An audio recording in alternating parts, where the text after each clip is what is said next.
Buenas tardes, vamos a iniciar nuestro estudio bíblico y es importante este momento porque vamos a iniciar otra de las cartas de Pablo, vamos a iniciar la carta de Corintios. Primera de Corintios. Siempre es importante tener una introducción y tener un contexto de qué es lo que está haciendo Pablo, cuál es su intención, cuál es su propósito. Así que es muy importante revisar o tener una Biblia donde tenga alguna introducción acerca de a qué lugar se está enviando, más o menos qué año puede ser que se esté enviando. Em, esto nos da contexto precisamente de los pasajes, qué es lo que nos quiere exponer el apóstol y cuáles son sus intenciones al hablar. Es muy importante esto ya que al confundir las intenciones a veces se toman ciertas revelaciones especiales o alguna cosa así que se salen completamente del contexto de la intención apostólica o de cualquier escritor bíblico sagrado, por supuesto, y entonces es precisamente por no conocer el contexto, ¿verdad? Y obviamente se cambia el sentido de los pasajes. Entonces es muy importante esto. Em, Primera de Corintios, Segunda de Corintios es un poco más calmada, pero Primera de Corintios tiene un poco sentido parecido a Gálatas. No es igual, obviamente. Y los corintios estaban teniendo un problema moral, estaban teniendo desviaciones morales, situaciones de pecado, conflictos, problemas adentro de la iglesia. Pero estos problemas y conflictos no eran específicamente igual como los de los Gálatas, en el sentido de que no estaban confundiendo la palabra de Dios, inmiscuyendo o haciendo un sincretismo con el judaísmo y empezar a circuncidarse como gentiles, etcétera, y todas estas cosas que es un poco extraño ver esto, ¿no? Pero al apóstol Pablo eso le molestó más, lo que estaba pasando en Galacia, que lo que estaba pasando en Corinto. Obviamente con esto no quiero decir que el apóstol ve el pecado de una manera mucho más suave, por así decirlo. En ningún sentido lo digo de esa forma, tal vez es más el sentido de que si confundimos la doctrina, nos estamos alejando más y más de Dios.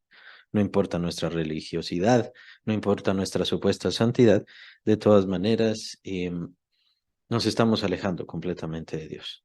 En cambio, en cuanto al pecado, todavía existen esos llamados, el apóstol todavía está haciendo un llamado. De hecho, no son las únicas cartas de Pablo, el apóstol escribió algunas cuantas más a Corinto, precisamente por estar en esta comunicación constante de cambiar y ayudar y socorrer a la situación de la iglesia. Segunda de Corintios es un poco más tranquila, más suave, ¿verdad? En cambio, Primera de Corintios es un poquito orientada hacia un pequeño regaño, por así decirlo, cierto regaño. Digo pequeño regaño en comparación o relacionándolo directamente con Gálatas, que Gálatas sí fue un regaño rotundo, bastante severo por parte del apóstol Pablo. ¿Cuál era la situación de Corinto?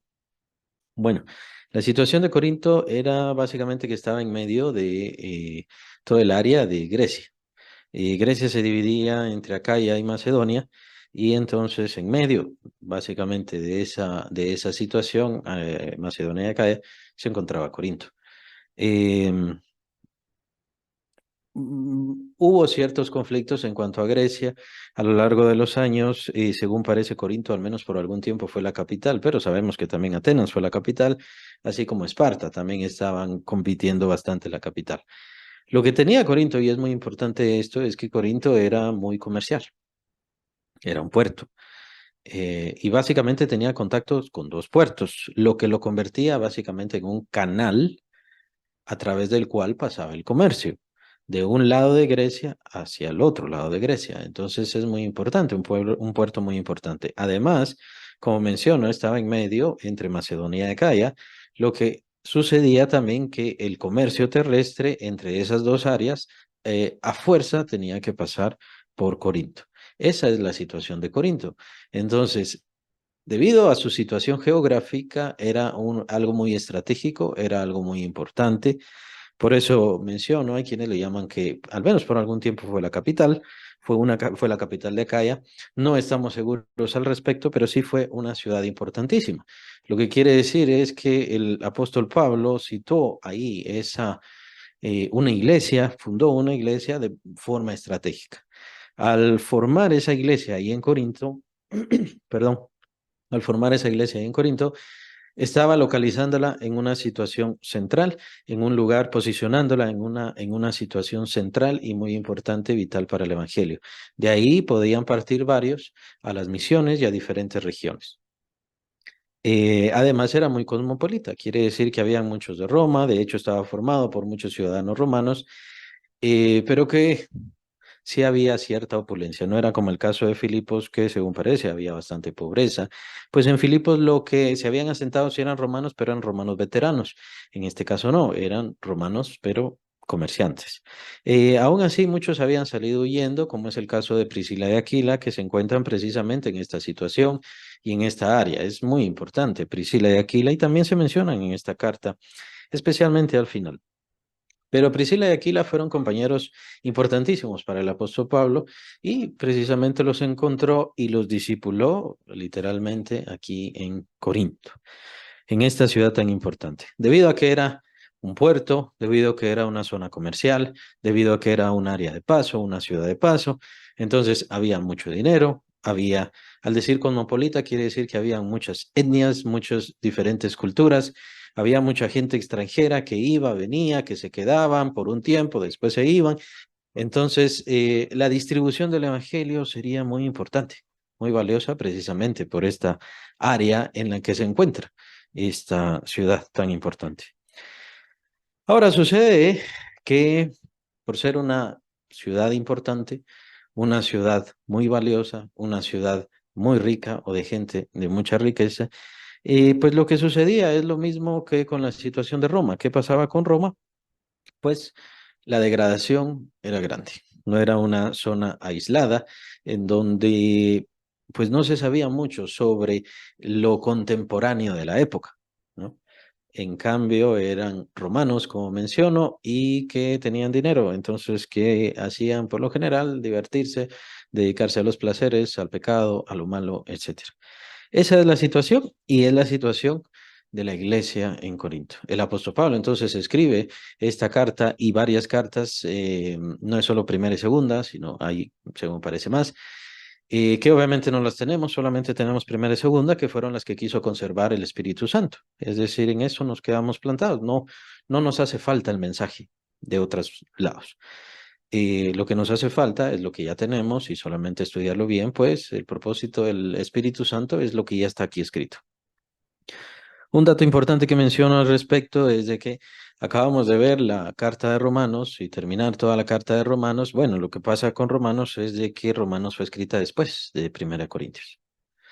Entonces no lo estamos viendo a modo cronológico, sino que lo estamos viendo más por temas, por su temática. Es más o menos una especie de modo de discipular. Lo que vimos fue todo lo que tiene que ver con la doctrina de la fe, de la salvación, del conocimiento del Señor, la transformación del alma y la nueva vida en Cristo. Eso ya lo vimos en Romanos y ahora vemos en un sentido más eclesial. Ya vemos el sentido del creyente en su función como iglesia y cómo debe actuar, por supuesto, delante del Señor. Hay muchos datos bastante importantes. Si quieren, pueden leer el capítulo 18 de Hechos. Perdón, en el capítulo 18 de Hechos se narra entonces las situaciones y vicisitudes del apóstol Pablo al estar fundando esta iglesia y se encuentra con un hombre que se llama Galeón ahí. Es muy importante este nombre ya que él era primo de Séneca. Séneca es un importante filósofo que a nivel mundial, incluso actualmente, se sigue estudiando, se sigue reconociendo, entendiendo, comprendiendo y eh, enseñando, obviamente, en lo que se refiere al estoicismo o el ser estoico, que es una de las filosofías griegas que más se aferró al quehacer o al pensar del ser humano. Es muy importante esta filosofía. Nos enseña a cómo mantenernos fuertes en medio de los problemas. No es una filosofía como el hedonismo, que es de placer, dedicarnos al placer y lo único que importa es el placer. El estoicismo nos mantiene firmes, fuertes. ¿De dónde viene la palabra estoico? De seguro lo han escuchado, o tal vez han usado esa palabra, el ser estoico. Significa mantenerse firme en medio de los problemas, ese tipo de situaciones, ¿no?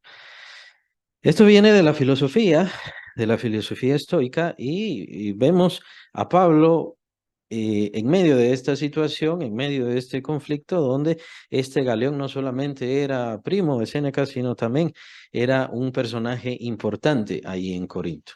Y hubo una revuelta, como era la situación y costumbre en la vida del apóstol Pablo, que hubiese revueltas, especialmente desde Tesalónica y de esos otros lugares, pues también sucedió en Corinto esto.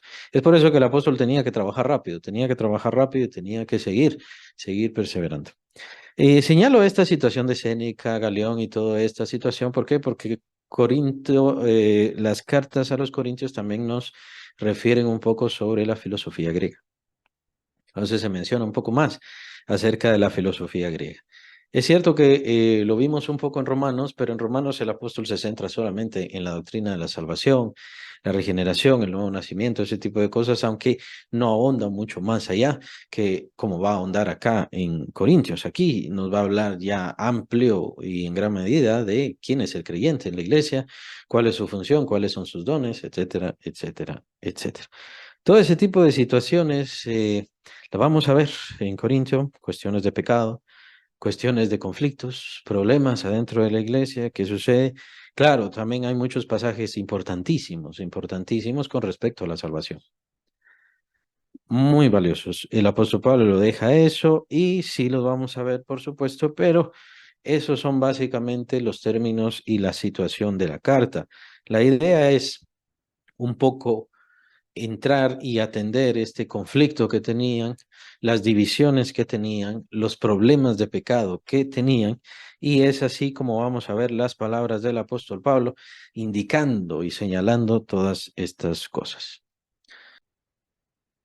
Bien, vamos a iniciar entonces la carta. Ya hemos visto la introducción, básicamente esos son los datos importantes.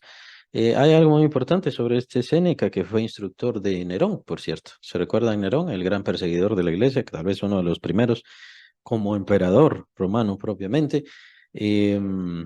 ejecutor de muchísimos cristianos? Y Séneca fue uno de sus instructores, por no decir, bueno, según se mencionaba en la literatura, y el principal de los maestros, pero incluso a él lo terminó encerrando en la cárcel y le dijo que se matara a su propio maestro, ¿verdad?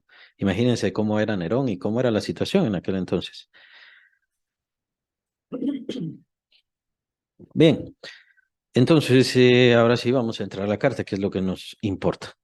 Hay una situación de conflicto y el apóstol Pablo es muy perspicaz, muy interesante, muy íntegro.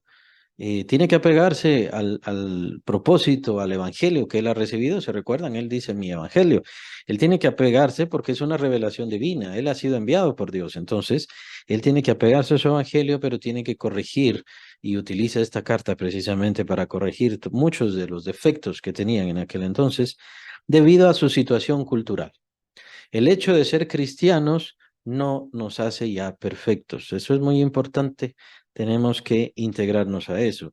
El hecho de que yo ya recibí el Espíritu Santo y está bien, sí tengo el Espíritu Santo, pero no quiere decir entonces que yo no necesito aprender, crecer, desarrollarme, aprender a vivir como creyente. Bueno, ahí está un grave error, y es un gravísimo error que se comete ahora. Porque pensamos, bueno, soy creyente, es solo levantar la mano, digo yo acepto, yo creo y se acabó. Pero ¿cómo está mi vida? ¿Cómo está mi mente? ¿Cómo está mi familia? ¿Cómo está mi situación familiar? ¿Qué es lo que está pasando? Y si con respecto a todo eso estoy bien. De hecho, lo vamos a ver en la salutación del apóstol Pablo. Bueno, Pablo empieza capítulo 1, versículo 1 de 1 Corintios.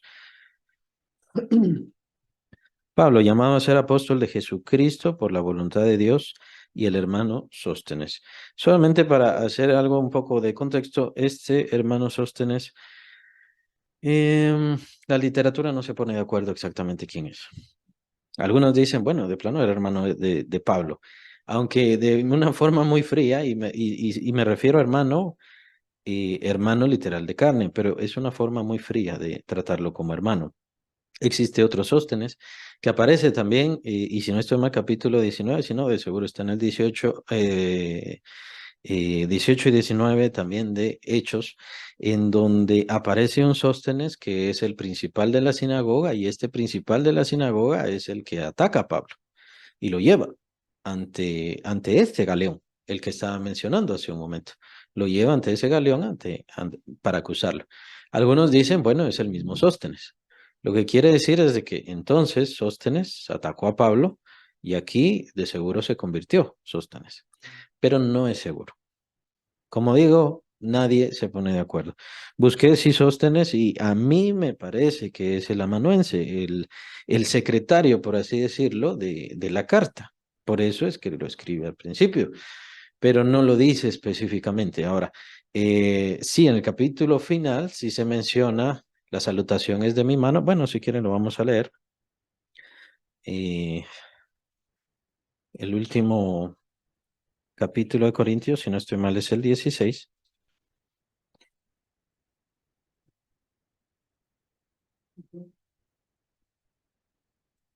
Versículo 21. Primera de Corintios 16, 21. Yo, Pablo, os escribo esta salutación de mi propia mano. Aquí no nos dice de que toda la carta no fue escrito por él, pero aquí sí nos dice, y el apóstol Pablo recalca, la salutación fue escrita de mi mano. Aunque tiene un mensaje glorioso, obviamente no lo vamos a leer porque eso será su tiempo. Pero sí tenemos otra carta donde se nos menciona todas mis cartas. El sello de mis cartas es que yo escribo la salutación final. Entonces es muy probable que esa es la situación acá. Entonces, da a entender el apóstol Pablo nuevamente que utiliza un secretario, que utiliza a alguien que le ayude a escribir, y entonces muy probablemente es este Sóstenes. Aún así, no he visto muchas ideas que apoyen esto. Lo que sí apoyan es la situación del coautorato, creo que sería la palabra, o el ser coautor, lo cual definitivamente yo rechazo. No creo que sea correcto decir que Sóstenes fue coautor de la carta, decir que Timoteo fue coautor de la carta, cuando obviamente es el pensamiento vertido del apóstol Pablo lo que está en la carta. Claro, esas son las situaciones de la teología actual, en donde pues tienen todas estas ideas un poco locas, ¿no? Y escandalosas. Creo que, creo que por hacerse interesantes. Nada más, en realidad no le dio sentido. ¿Por qué decir que Sóstenes es el coautor cuando quién sabe quién es Sóstenes cuando es una carta directamente del Espíritu Santo, o sea, inspirada por el Espíritu Santo para toda la iglesia de Cristo? Entonces, definitivamente no lo creo. Me apoyo más a la idea de que era el secretario, el que estaba escribiendo la carta, el que terminó de escribir la carta, y que el apóstol Pablo, como era su costumbre, lo vimos también en Romanos, perdón. Lo vimos también en Romanos, era su costumbre él escribir la salutación final, era el sello de que él era el autor. Por eso dice de todas mis cartas. Qué interesante que el apóstol Pablo dice mis cartas, no dice la carta que yo escribí junto con tal, la carta que yo escribí junto con tal, pero son cosas chistosas que existen en la teología actual y que es mejor que no les pongamos mucha atención. Bien, ese es Sóstenes, quien aparece acá. Ahora regresamos. Pablo, llamado a ser apóstol de Jesucristo, por voluntad de Dios, y el hermano Sóstenes. Las primeras partes son las que me interesan, ¿no? ¿Por qué el apóstol Pablo toma su apostolado? ¿Por qué el apóstol Pablo habla de la voluntad de Dios? ¿Por qué el apóstol Pablo se refiere al llamado a ser apóstol de Jesucristo? ¿Por qué hace todo esto? Bueno, el apóstol Pablo nuevamente está tomando su autoridad. Es muy importante, esto lo vimos también en Gálatas. El apóstol Pablo está tomando su autoridad, está haciendo reflejo de su autoridad para que vean, como bien dice, está mostrando sus credenciales. Estas son mis credenciales. Este es quien yo soy de verdad. Yo no soy apóstol porque me digo apóstol. De hecho, habla más adelante en la carta y en las cartas también habla sobre los falsos apóstoles, los falsos siervos, los que dicen cosas incorrectas. Y entonces vamos a ver su poder, menciona. Vamos a ver su poder, porque yo sí he sido enviado. Este es el sello de mi apostolado. Y no solamente eso, sino también el conflicto entre los hermanos. Los hermanos estaban diciendo, yo soy de Pablo, yo soy de Cefas, yo soy de Apolos, yo soy de Jesucristo. Y se hacían estos bandos mediocres. Entonces, el apóstol está diciendo, estas son mis credenciales, esto es lo que yo soy. Ahora, lo que yo soy es de que yo les voy a hablar en este momento, pero les voy a hablar en este momento como un enviado. Yo soy un enviado que, recuerden, por si no lo sabían, apunten, la palabra apóstol significa enviado o emisario, un mensajero, pues. De hecho, no debe sorprendernos entonces por qué en el Apocalipsis a los mensajeros de Dios se les llama ángeles, si me refiero a los pastores. En aquel entonces sabemos que la palabra ángel significa mensajero, pero se hace mucho este juego. Un enviado por parte de Dios es un ser especial, un ser formidable, porque tiene un mensaje de Dios, que básicamente le podemos decir ángel. En este momento podría decirse que Pablo está siendo el ángel enviado por Dios, precisamente para la iglesia de Corinto. Llamado a ser apóstol de Jesucristo, llamado a ser el mensajero de Jesucristo. Mi autoridad no es mía, a mí me llamaron, a mí me enviaron, yo soy el mensajero y les estoy trayendo el mensaje de Jesucristo. Si ustedes no me creen a mí, es al Señor Jesucristo a quien ustedes no están creyendo. El apóstol Pablo está sacando esto, nuevamente como digo, porque el apóstol Pablo va a atacar, a tocar situaciones difíciles, situaciones de pecado, situaciones complicadas. Y por supuesto los conflictos adentro de la iglesia. Incluso el pecado llegó a ser bastante grave. De tal manera que el apóstol Pablo dice, si se arrepiente, que bueno, déjenlo, y si no, mejor de una vez sáquenlo de la congregación. Es tan importante lo que va a decir el apóstol Pablo, pero dice, esta no es mi agenda, no es lo que a mí se me ocurre, no es lo que yo estoy considerando, no les estoy dando una recomendación, fui llamado, fui llamado. Soy un emisario.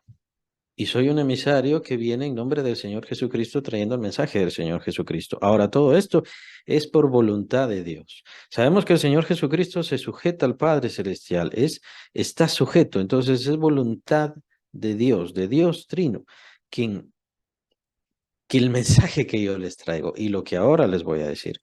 Entonces, mis palabras no son mis palabras son palabras de Dios. Fui sujeto, fui llamado por voluntad de Dios. Fui unido a Cristo y ahora soy mensajero de Cristo por voluntad de Dios. Todas estas partes son muy importantes porque el apóstol está señalando su importancia, su relevancia y la relevancia del mensaje que les trae. Ahora, esto es muy importante para nosotros. Por supuesto, pues tenemos que verlo de la misma manera, que el mensaje que vamos a leer y que vamos a estudiar es un mensaje divino. Es cierto que se trata de situaciones de aquel momento en donde estamos hablando aproximadamente 2000, poco menos de 2000 años atrás. Es una situación muy diferente, pero lo cierto es que estamos viendo cosas muy relevantes, especialmente en nuestro tiempo. Gente que se dice apóstol simplemente porque se les ocurrió. Gente que trastorna la palabra, que cambia la palabra, que mete ideas, que cambia sentidos, simplemente porque se les ocurrió. Y como hay 3, 4, 5 súper importantes que les llaman apóstol, entonces ahora yo me llamo apóstol. Y hay quienes simplemente se dicen a sí mismos apóstoles. ¿Qué revelación recibieron? ¿Qué mensaje recibieron? ¿En qué forma fueron enviados? No. Muy importante lo que dice Pablo. A mí me llamaron. A mí me llamó Dios. Fue la voluntad de Dios y me llamó para unirme a Cristo, para enviarme en nombre de Cristo y dar su mensaje.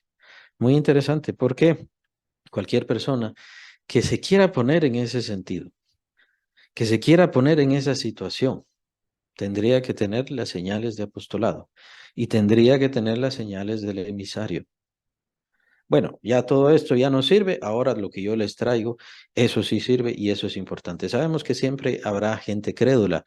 La gente, cuando sigue a otras personas, eso no es señal de que Dios ha hablado. Y es muy importante, no voy a adelantar todo eso porque el apóstol lo expone aquí todo.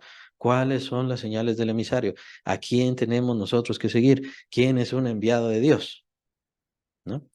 Y por eso, por supuesto, tenemos que ver la palabra de Dios. Muy importante. Aquellas personas, no se trata simplemente, bueno, yo soy apóstol, quiere decir, y lo hago porque quiero ser mayor que un pastor. No, es que Dios le ha enviado. Quiero ser apóstol porque los apóstoles sí tienen mega iglesia. Por supuesto que tiene que hacer. Aquel que va a hacer una mega iglesia tiene que hacer hasta lo imposible por llenarla, incluyendo decirse apóstol, aunque no tenga ninguna señal de apostolado. Pero con eso atrae. Yo no voy con el pastor, no, yo voy con el apóstol, ¿no? Entonces, de seguro muchos creyentes son así. Y bueno, el punto es, ¿qué están aprendiendo? ¿Qué están recibiendo? ¿Qué están dando? ¿En qué se están convirtiendo? Bueno, cada quien tiene que juzgarse a sí mismo. Versículo 2, a la iglesia de Dios que está en Corinto. Este versículo me llamó mucho la atención. A la iglesia de Dios que está en Corinto. La iglesia es de Dios. La iglesia ha sido lavada por Dios, comprada por Dios, con la sangre del Hijo de Dios, el Señor Jesucristo, y es de su propiedad. Esas partes son muy importantes y en el griego aparecen precisamente así, muy señalados. Nosotros utilizamos artículos, en el griego no. En el griego son las formas de las palabras, los sufijos los que cambian y eso entonces nos indica de Dios. La iglesia es de Dios. La iglesia no es mía. Yo fui el que planté. Yo fui el que fui a Corinto. De hecho, el apóstol va a hablar sobre eso. Él es quien fue a Corinto y él fue quien fundó esa iglesia, pero no es de él, es de Dios. Él la fundó para Dios. Él la levantó para Dios. Muy interesante que todos los siervos lleguemos a pensar así y que todos los creyentes lleguemos a pensar así. La iglesia es de Dios. Lo que yo hago no lo hago para mí. Lo que yo hago no es mío.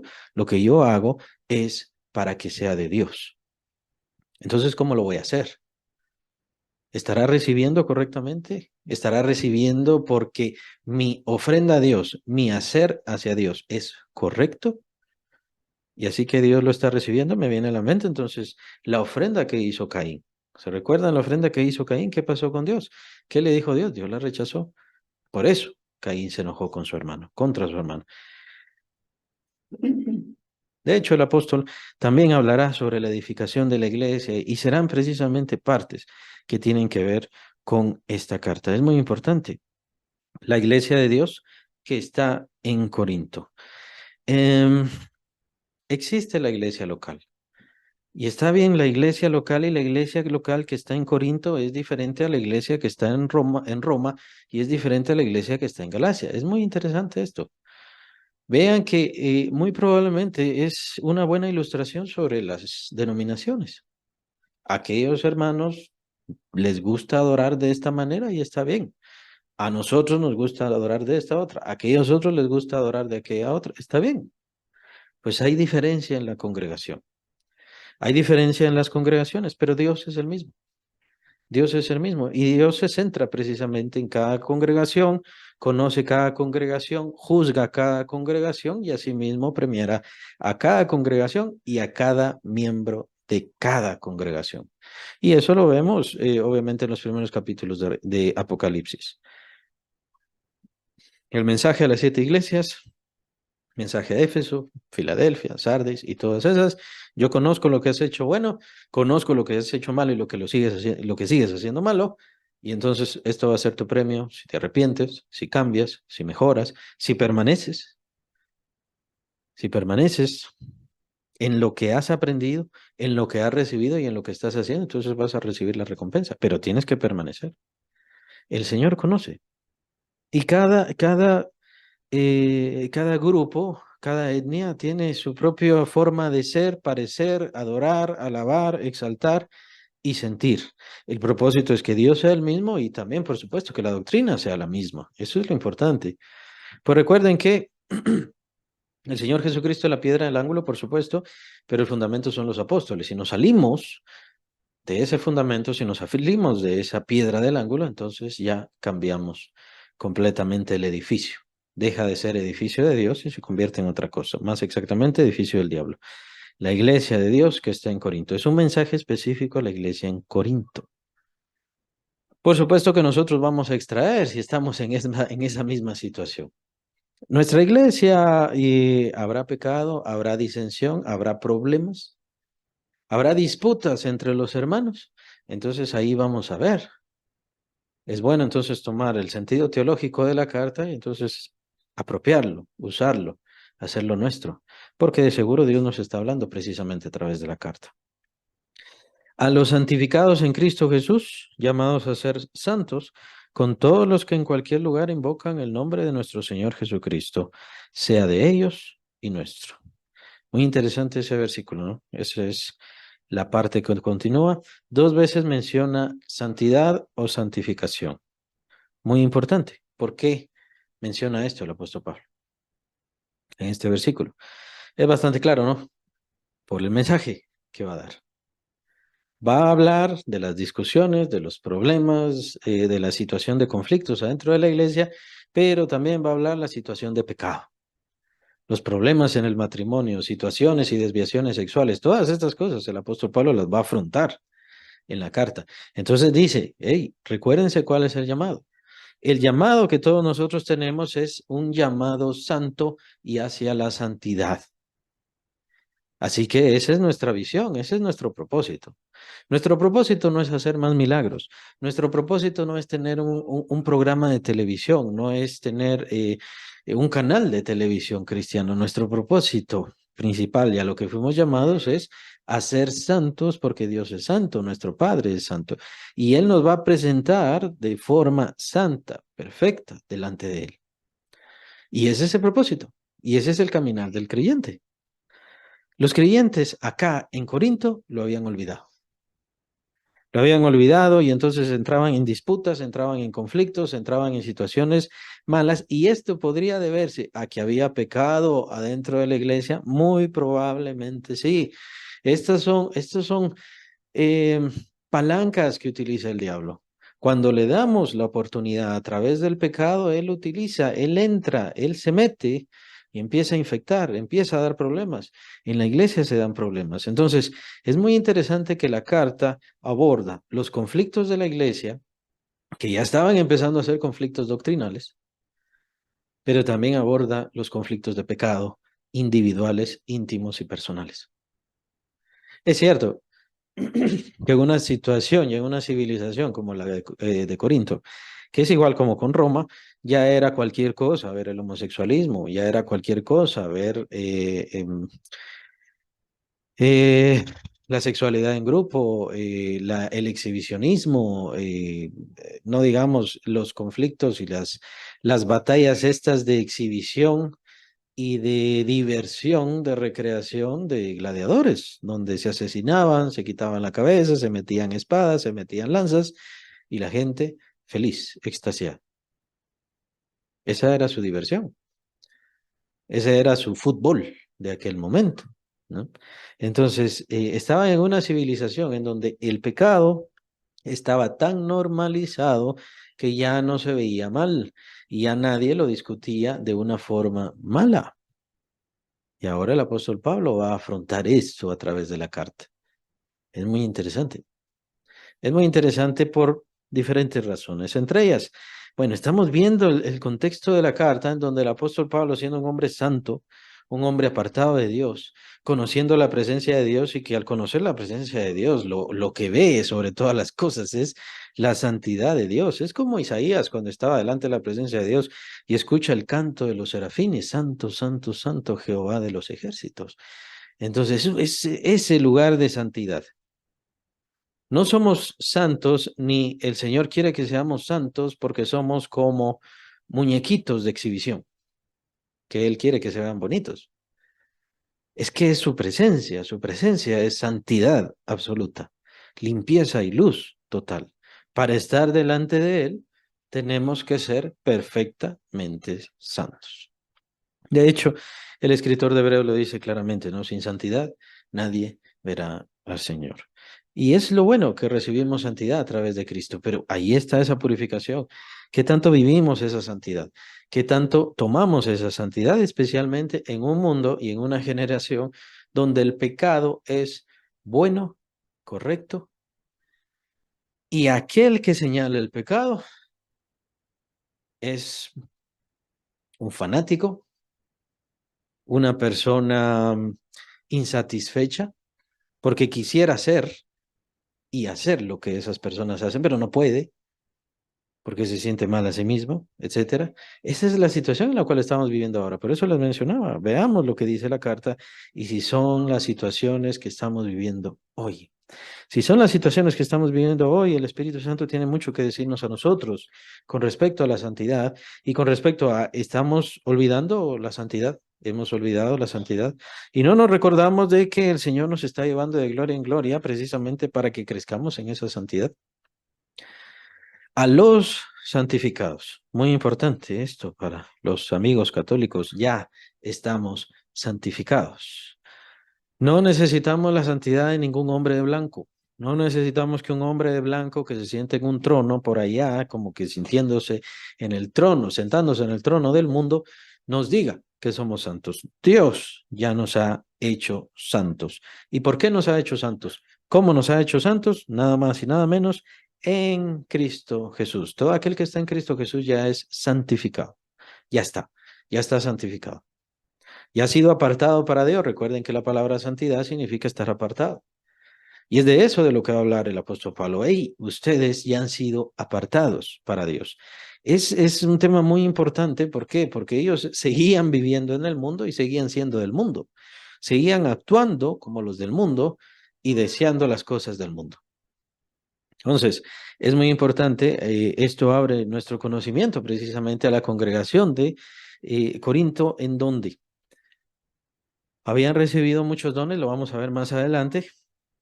Habían recibido mucha inspiración de Dios, lo vamos a ver más adelante.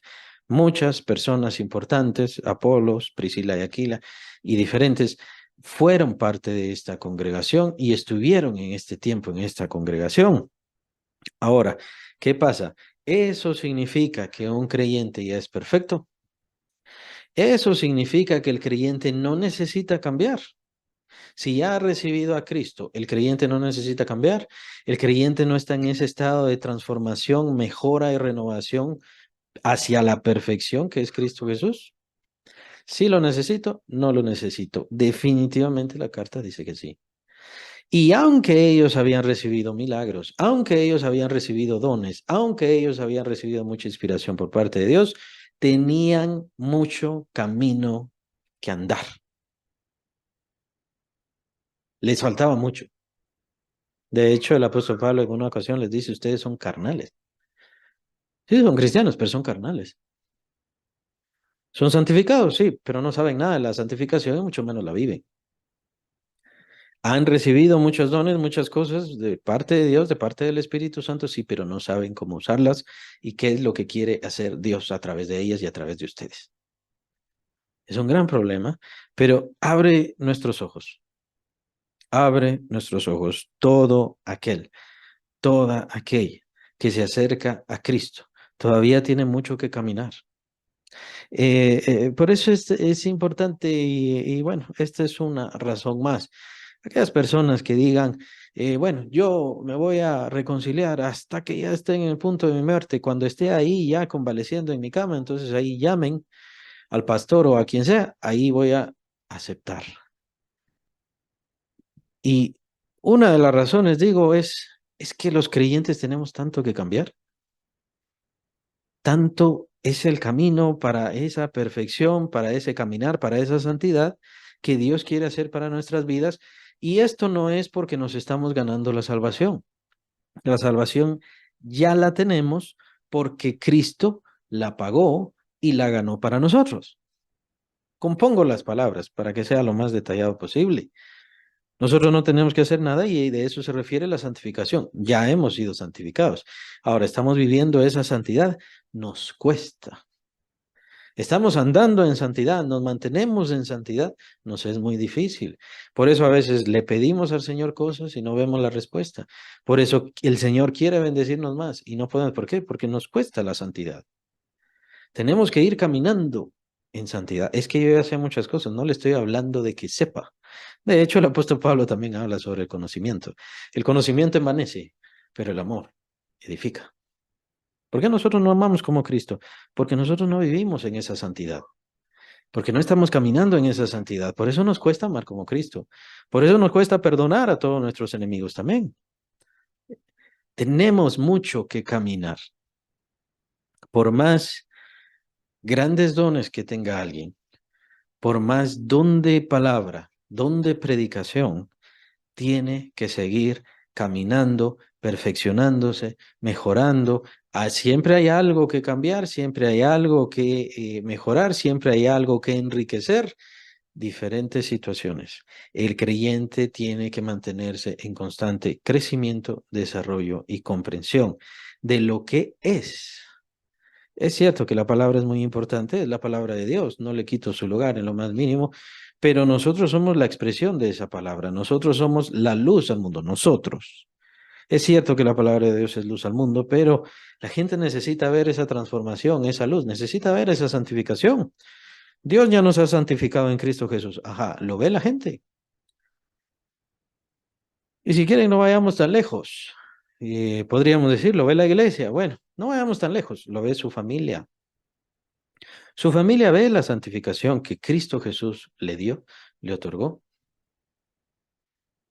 Y si la respuesta es no, o si la respuesta es más o menos, o si la respuesta es casi nada, entonces, ¿cuál es la razón? La razón es de que no aprendemos a vivir en esa santidad.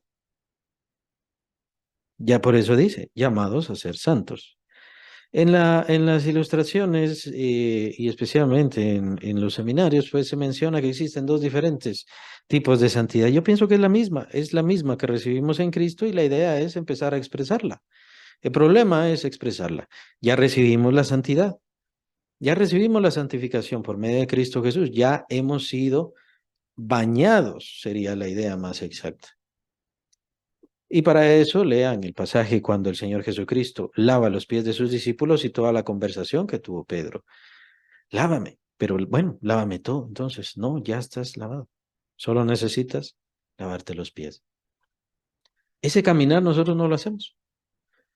Ese andar, esa purificación constante, no, nosotros no lo hacemos y tampoco lo hacemos hacia alguien más. En eso se refiere también el perdón de los pecados hacia los demás. Bien, entonces continuamos este versículo, pues no solamente es santificados en Cristo, sino que, llamados a ser santos, llamados a ser santos. ¿Se recuerdan eso de llamados? La palabra llamado acá está siendo casi igual como en el primer versículo, llamado a ser apóstol, Pablo, llamado a ser apóstol. Y en el siguiente versículo nuevamente utiliza la palabra, pero a ustedes. Ustedes han sido llamados a ser santos con todos los que en cualquier lugar invocan el nombre de nuestro Señor Jesucristo. Perdón. Entonces, utilizando em, la idea de la cercanía de lo que está escribiendo el apóstol Pablo, la importancia de la cercanía casi que está uniendo así. Dios me llamó a mí para ser apóstol, para ser emisario, para ser el enviado y para venir a darles este mensaje, pero es de la misma manera y por la misma persona que es Dios mismo, ustedes han sido llamados, pero a ser santos, a ser santos. Entonces, por eso mencionaba, la idea del creyente, bueno, está bien, estamos en Cristo Jesús y hemos adquirido santidad, está bien, pero ahora aquí el apóstol Pablo está hablando en futuro, por eso dice, a ser santos. Es ese su propósito, es eso por lo que estamos acá, es eso lo que tenemos que ir ganando e ir creciendo. Una persona que dice, yo cuando esté acostado, entonces ahí voy a recibir a Cristo, ¿en qué forma ha ganado o ha crecido, mejor dicho, usamos la palabra, ha crecido en santidad? No, no ha crecido en santidad para nada. Nosotros los creyentes tenemos que, y estamos acá porque estamos creciendo en santidad. Ese es el propósito. Ese es el propósito por el cual leemos la palabra de Dios. Ese es el propósito por el cual vamos a la iglesia, o tiene que serlo. Si se nos ha olvidado, pues recordemos, el propósito es esa santidad que el Señor Jesucristo nos ha dado, bueno, tenemos que vivirla. Tiene que vivir más en nosotros, pues es en base a esa santidad que Dios va a vivir más en nuestra vida. Dios estará más con nosotros si nosotros vivimos más en esa santidad que nos ha dado ya a través de Cristo Jesús. Ya somos santos en Cristo Jesús, pues el propósito es que lleguemos a ser. Hemos sido llamados a ser santos, a tener una vida santa. Nuevamente, la idea del apóstol Pablo es por lo que va a hablar más adelante. Ahorita les estoy diciendo cuál es su propósito en Cristo Jesús. Él les ha llamado para que lleguen a ser santos. Entonces ahora les voy a hablar del pecado, de las riñas que tienen. Esto no es santidad. Y esto no es la santidad que ustedes tienen que estar viviendo. La santidad entonces que ustedes tienen que estar viviendo es esta y esta. Muy interesante que el apóstol Pablo está dando esos propósitos al principio de la carta para que lo tengan ellos muy en mente. Y ese llamamiento a ser santos, a vivir esa santidad, es un llamamiento que nos da Dios. Obviamente aquí no dice la santidad y vivir más en santidad hace que Dios viva en nosotros, pero eso es bastante lógico. Es bastante lógico y lo vemos también, además, con toda la doctrina que tenemos de los apóstoles. El Espíritu Santo, también, de hecho, en una ocasión se le menciona no Espíritu Santo, sino el Espíritu de Santidad. El Espíritu de Santidad. El ambiente, el contexto, el lugar, la localización en donde el Espíritu Santo se mueve y se manifiesta más es en santidad, en un lugar santo. Y un lugar santo es un lugar apartado para Dios, un lugar que es usado para Dios. Por eso estas partes son muy importantes. Es cierto que somos pecadores, es cierto que buscamos el mal, es cierto que hemos hecho lo malo. Bueno, pero si el propósito es que empecemos a dejar esas cosas atrás y cada vez más dejemos esas cosas atrás y crezcamos en santidad, porque al hacer eso Dios va a vivir más en nosotros. ¿Ya? Y es por eso que hemos sido llamados a la santidad. No vamos a inventarnos una santidad. No vamos a descubrir la santidad. La santidad ya la tenemos en Cristo Jesús. Solamente tenemos que vivir y crecer en esa santidad que ya hemos recibido en Cristo Jesús. Y entonces vamos a cumplir la voluntad de Dios. Ese es el propósito. Así como el apóstol Pablo tenía ese propósito tan importante del apostolado, del ser emisario, el enviado de Dios, y que viene como un embajador de Dios a ser el mensajero de Dios, el mensajero del Señor Jesucristo, y tiene todas estas cosas respaldándolo, pues definitivamente nosotros es lo mismo con respecto a la santidad. Cada quien tiene su lugar en Cristo Jesús, pero tiene que vivir la santidad. Muchos creyentes, pues el problema no es tanto sus estudios o su conocimiento, porque lo tienen. Muchos, el problema no es el poder, que puede ser discutido o no, pero que lo tienen. El problema es la santidad. El ser apartado. Y la santidad no necesariamente quiere decir solamente con respecto al pecado. La santidad puede ser con respecto al dinero. Aquellos que aman el dinero y trastornan la palabra de Dios, bueno, están viviendo la santidad. Están caminando en Cristo. ¿Y qué pasa si a todos estos que tienen muchísimo dinero se les quita inmediatamente el dinero? Lo entregan completamente, se les quita, se les acaba, se les disipa completamente el dinero. ¿Qué harán? ¿Permanecerán en la santidad? Dirán ellos, bueno, pero soy santo. Aunque no tenga nada de dinero, pero soy santo. Y con eso me es más que suficiente. Juzguemos y aprendamos a juzgar, no necesariamente a señalar o a decir. Cada quien es libre. Pero aprendamos a reconocer quiénes son verdaderos ministros de Dios y quiénes no son ministros de Dios. Este es un tema que también aparece en esta carta, que nos hagamos juiciosos, que aprendamos a comprender quiénes de verdad sirven a Dios y quiénes no sirven a Dios. Y por lo tanto, entonces, recuerden, todos los que estamos en Cristo tenemos santidad. Sí, todos los que estamos en Cristo tenemos santidad. Todos los que reciben a Cristo ya están viviendo la santidad. No. ¿Necesitan crecer en santidad? Sí, necesitan ir creciendo en santidad. ¿Quiénes son entonces aquellos que tal vez tienen más dones o aquellos que tienen un mayor llamado? Bueno, ellos han ido creciendo un poco más en santidad. No son personas superiores, no son seres que están en un gran pedestal, no son seres que hay que adorar, no son seres que hay que obedecer de forma ciega, solamente debemos obedecer de forma ciega a Cristo Jesús. Y Él nos va a hablar directamente al corazón por medio de su palabra, utilizando su palabra. El Espíritu Santo utiliza esa palabra y toca nuestros corazones. Eso es muy importante que los creyentes no buscan hacer. La palabra de Dios nos muestra esa santidad, nos enseña esa santidad, nos revela esa santidad que nosotros ya tenemos. Si yo no busco la palabra de Dios, no voy a encontrar esa santidad y no voy a vivir ni voy a crecer en eso. Todo creyente entonces va creciendo en santidad y quienes van, llamémosle un poco más adelantados, esos son los que son llamados y son tomados para algún ministerio, para ciertos dones o alguna situación de cierto trabajo. Esa es la gran diferencia de los creyentes. Es la gran diferencia de los creyentes entre unos y otros. ¿Quién vive un poco más esa santidad? ¿Quién la vive un poco menos? De eso se trata. ¿Cuánto tiempo le han dedicado? ¿Cuánto se han esforzado? ¿Cuánto han entregado? No es necesariamente importante o relevante el tiempo, pero sí hay cierto tiempo que gastar. En todo sentido, debemos dar primicia a Dios. Nuestra primicia no es solamente el diezmo, nuestra primicia es de tiempo, nuestra primicia es de nuestro corazón, nuestra primicia es de nuestra mente. ¿Qué lugar tiene Dios en nuestro corazón? También de eso se trata el crecer en santidad. Una persona entonces que no tiene a Dios como el primer lugar, mm, ¿qué tanto ha crecido en santidad? ¿Qué tan importante es la presencia de Dios para su vida? ¿Qué tanto ha desarrollado todos esos sentidos?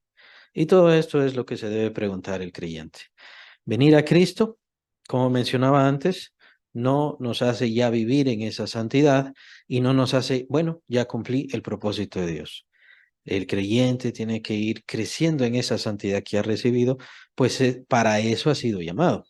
Ahora yo les adelanto, la idea entonces de esa santidad y por qué somos llamados a esa santidad es para que la presencia de Dios viva más en nuestros corazones, en nuestra mente y en nuestra vida se refleje esa imagen gloriosa del Señor Jesucristo. Ese es el propósito, porque ese es el propósito de todo lo que vemos en la palabra de Dios y lo que veremos, por supuesto, y lo que sucederá ya en la eternidad. Hemos sido llamados a ser santos y de hecho el primer capítulo de Efesios también nos menciona esto. Dice que Dios nos va a presentar santos y sin mancha delante de Él. Ese es el propósito. Nos va a presentar a nosotros santos y sin mancha delante de Él. Llamados a ser santos con todos los que en cualquier lugar invocan el nombre de nuestro Señor Jesucristo. Muy interesante esto al final. Los que en cualquier lugar invocan el nombre de nuestro Señor Jesucristo, ¿quiénes son? Ahí el apóstol Pablo nos está hablando a nosotros directamente, hoy, en este momento, en este lugar. Todos los que en cualquier lugar invocan el nombre del Señor Jesucristo. Muy interesante que el apóstol nos está dando la igualdad. Yo ahorita le estoy hablando a los corintios y eso un poco menos de 2000 años atrás. Pero también les estoy hablando a todos los creyentes, incluyéndonos a nosotros hoy, en este momento que estamos escuchando esto. Nosotros también hemos sido llamados, ¿por qué? Porque nosotros hemos invocado el nombre del Señor Jesucristo. Ve, qué importante es esto para los nuevos creyentes, para los nuevos convertidos. El apóstol les está hablando a los nuevos convertidos y les está hablando desde un sentido de santidad, los está discipulando, les está preparando para esa relación, para esa comunión perfecta con Dios. Y no solamente a los corintios, sino también a nosotros. Nos abarca a todos nosotros. Quiero decir que el creyente es creyente, ¿por qué? Porque hemos invocado el nombre del Señor Jesús. Es decir, le hemos pedido la salvación al Señor. Hemos dejado entrar al Señor Jesucristo en nuestros corazones. Le hemos pedido a Dios la salvación, que es lo que nos menciona el capítulo 10 de Romanos. Y eso ya lo vimos antes, ¿no? Unas semanas antes. Y el capítulo 10 de Romanos es el que se utiliza específicamente para la profesión de fe, o lo que llamamos la profesión de fe, que se ha falseado mucho, especialmente en este tiempo. Y es muy importante que el apóstol Pablo, de hecho, aquí está hablando. La profesión de fe está bien. Si ustedes invocan el nombre del Señor Jesucristo, sí, pero sepan esto, que ustedes que invocaron el nombre del Señor Jesucristo ya están llamados a ser santos, a llevar una vida santa, a tener una vida apartada para Dios. Con esto no quiero decir que deje todo, deje su trabajo y póngase solamente a predicar o alguna cosa así. Todo es un proceso. ¿Qué quiere Dios de usted? No lo sé y lo vamos a estar viendo. Lo empezamos a ver con los dones que vimos en los capítulos finales de Romanos, estuvimos viendo ciertos dones y cómo el Señor había ordenado la iglesia. Aquí lo vamos a ver más ampliamente. Pero es muy importante que aquí el apóstol Pablo nos habla desde un punto de vista más discipular. Ustedes que son nuevos creyentes, ustedes que recibieron al Señor Jesucristo, más adelante va a hablar de los dones, va a empezar a hablar de los dones y vamos a ver la importancia de esta congregación para que entendamos, para que entendamos, aunque yo pueda hacer milagros, tengo que crecer. Y muy probablemente esa es la razón por la cual el Espíritu Santo bendijo tanto a los corintios. Aunque reciba milagros, aunque tenga don de lengua, sea lo que sea que usted crea del don de lenguas, aunque tenga lo que sea que tenga, tengo que crecer. Lo que tengo y que lo recibí por gracia no me hace perfecto, digámoslo así. Lo que me hace perfecto es el Señor Jesucristo, de acuerdo como yo voy entregando mi vida. No voy a decir, nosotros nos vamos haciendo perfectos porque sería completamente ilógico y sería obviamente erróneo. Nosotros no nos podemos ir haciendo perfectos. Nosotros no vamos de gloria en gloria. Es el Señor, es el Espíritu Santo. Es su guianza, es su dirección. Pero es por eso que tenemos que dedicar tiempo, dar esa primicia de todo nuestro ser constantemente, sembrar para nuestro crecimiento y desarrollo espiritual. Todo aquel que invoca el nombre de Cristo, es decir, todo aquel que toma la profesión de fe, todo aquel que quiere recibir la salvación y ha recibido la salvación, bueno, tiene que saber que ha sido llamado, llamada a la santidad. ¿Y con esto qué quiere decir? Entonces me tengo que volver santo. No, ya es santo, pero es la expresión dual de la santidad. La santidad la hemos recibido inmediatamente cuando recibimos al Señor Jesucristo en nuestra vida. Ya hemos sido santificados. Ya somos un pueblo santificado. Ya somos el pueblo de Cristo. Ya somos el pueblo de Dios. Ya le pertenecemos a Dios. Somos de su propiedad. Ya hemos sido apartados, como dice el apóstol Juan. Estábamos en el mundo, pero ya no somos del mundo. Perdón, es el Señor Jesucristo. Estaban en el mundo, pero ya no son del mundo. Y por supuesto que esta es la razón por la cual el mundo nos odia, el diablo nos odia. Éramos del mundo, pero ahora ya no somos del mundo. Somos propiedad comprada por Dios para atacar al diablo. Y es por eso que el diablo es el primer interesado, que nosotros no vivamos esa santidad. Vean los errores del cristianismo, solamente con este versículo. Es el segundo de Primera Corintios. Los errores del cristianismo. Bueno, yo ya recibí la salvación. Usted solamente diga creo y se acabó. Todavía le hace falta crecer en santidad, vivir la santidad, expresar la santidad y con eso expresar al Señor Jesús en su vida. Que el Espíritu Santo se empiece a manifestar. Pero la gente no, ya no recibe eso. ¿Quieren eso? Muy probablemente no. Quieren un servicio que sea de su agrado, una música que sea especial y espectacular. Bueno, ¿dónde está su crecimiento? Y ni digo nada sobre la Biblia, porque muchos no quieren la Biblia. A no ser que la Biblia hable del dinero, del placer, de la autosatisfacción, de la autoglorificación, que por eso les mencionaba hace un momento los falsos maestros que vinieron a hablar precisamente sobre las falsedades o a tergiversar la verdad de la doctrina, cambiándola. Vienen a hablar sobre las falsedades del diablo, sobre las mentiras que quiere imponer el diablo y la gente está satisfecha. ¿Por qué? Porque se quedan cortos en su concepción de lo que es ser creyente. Por eso no es cuestión de decirle a una persona que reciba a Cristo, bueno, reciba a Cristo y se acabó. Ya. Esa persona tiene que vivir la santidad, tiene que ir creciendo en santidad. Es por eso que necesita la iglesia, es por eso que necesita la Biblia, es por eso que necesita ser discipulado o discipulada.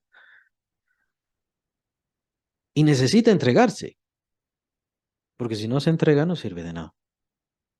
Puede tener al Señor Jesucristo ahí de maestro, y literalmente pasó cuando el Señor Jesucristo estaba en su ministerio, y muchos no recibieron, ni crecieron, ni le buscaron, y se alejaron de él. ¿Por qué? ¿Se recuerdan por qué? Una vez el Señor Jesucristo lo mencionó, ustedes me siguen, pero porque les di de comer, y se hartaron, solamente por eso. Pero dejen de buscar las cosas que perecen, dejen de buscar la comida que perece, empiecen a buscar la comida que a vida eterna permanece, que tiene que ver con todas estas cosas importantes que Dios quiere.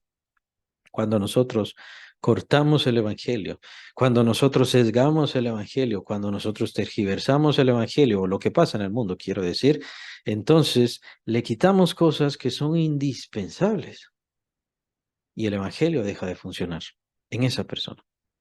Toda persona que viene a Cristo entonces tiene que saber, está bien, que va a recibir la salvación de gratis, pero en cuanto a la santidad, tiene que entregarse.